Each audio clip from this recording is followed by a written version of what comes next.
আজকে আমি পাঁচমেশালি লাউ ডাল রান্না করেছি, সেটাই তোমাদের সাথে শেয়ার করব।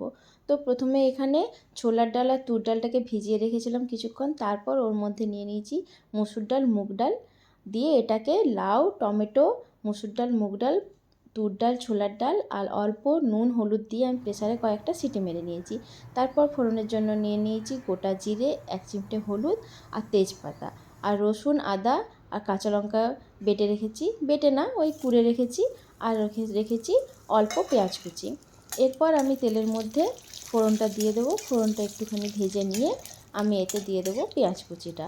আমি অল্প হলুদ গুঁড়ো এই জন্যই দিলাম যাতে কম ছিটকায় ফোড়নটা, বা পেঁয়াজটা দেওয়ার সময় জল থাকে তো সেটা যাতে বেশি না ছিটকায়, সেই জন্য আমি অল্প হলুদ গুঁড়ো দিয়ে দিয়েছি। এতে 1 চিমটে নুন দিলেও হতো। এরপর পেঁয়াজটা ভাজা হয়ে যেতে আমি যেই আদা, রসুন আর কাঁচা লঙ্কাটা রেখেছিলাম ওইটা দিয়ে ভালো করে নাড়াচাড়া করে ভেজে নেব। এরপর এটা ভাজা হয়ে যাওয়ার পরে আমি যে গুঁড়ো মশলাগুলো আছে, যেমন জিরে গুঁড়ো, ধনে গুঁড়ো আর কাশ্মীরি লঙ্কার গুঁড়ো দিয়েছি। আমি এখানে ঝালের লঙ্কা গুঁড়ো ইউজ করিনি, কারণ 2 রকমের লঙ্কা অলরেডি দিয়েছি, তো ডাল আর কতটাই ঝাল হলে ভালো লাগবে, ওই জন্য আমি এখানে শুধু রঙেরটাই ইউজ করেছি। এরপর মশলাটা জল দিয়ে ভালো করে কষিয়ে নেওয়ার পরে যখন তেল ছাড়তে শুরু করে দেবে, তখন আগে থেকে যে সেদ্ধ করা ডালটা আছে ওই ডালটা দিয়ে ভালো করে নাড়িয়ে চাড়িয়ে ফুটতে দেব।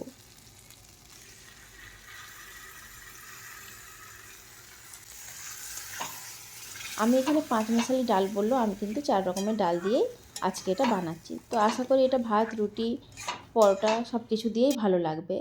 তো টেস্টটা ব্যালেন্স করার জন্য আমি এখানে অল্প চিনি দিয়ে দেবো। আর এটা ফুটে আসার পরে এরপরে অল্প ধনেপাতা কুচি দিয়ে ব্যাস নামিয়ে নিলেই রেডি আমাদের পাঁচমেশালি লাউ ডাল। তো তোমরাও করে দেখো কেমন লাগে খেতে।